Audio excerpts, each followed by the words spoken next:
Teacher's Day cakes and donuts ulit tayo for today's video.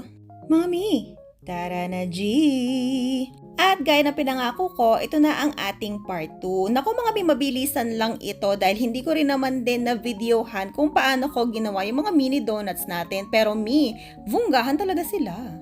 Itong unang cake natin, bento cake yan, na parang galaxy yung design ng kanyang frosting. Sukin na natin itong customer na ito. And nakakatuwa lang na palagi siyang umu-order sa atin tuwing may event. Ito namang next natin is yung mga loaf cakes natin. Tawag ko dito is mini loaf cake. Hindi siya yung maliit na nauuso ngayon, yung pahaba. Kasi para sa akin, parang lugi naman yata yung mga customer kung magbebenta ako ng gano'n, tapos 100 ko siyang i-offer. So ganito siya, medyo malaki siya pero ito yung maliit dun sa rectangular size ng loaf pan.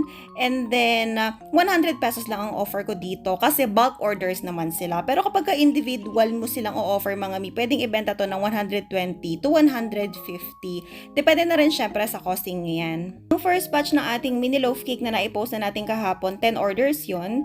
And then itong second batch natin is 16 orders. Bale, 6 na color blue, 5 na color pink, and then 5 na color orange. At ito na nga yung mga mini donuts na sinasabi ko. Ayan, so meron tayong 3 pieces na nakastick na mini donuts. Ang offer ko dito is 80 pesos kung tama ang aking pagkakaalala bawat isa. And then itong bouquet na donut natin is 450 pesos. Ayan, 9 pieces yon. Tapos ito naman yung 6 pieces natin. Hindi ko maalala kung magkano ko tong in-offer mga Ayan, ang umorder sa akin nito is yung asawa ng pinsan ng asawa ko. O, ayan, bahala na kayo umintindi. Ayan, regalo nila yan sa teacher nila. Ayan, matrabaho siya kung matrabaho, pero worth it naman. Napaka-cute nilang tingnan, di ba? At ganoon lang kabilis ang ating video mga Ito na ang final result.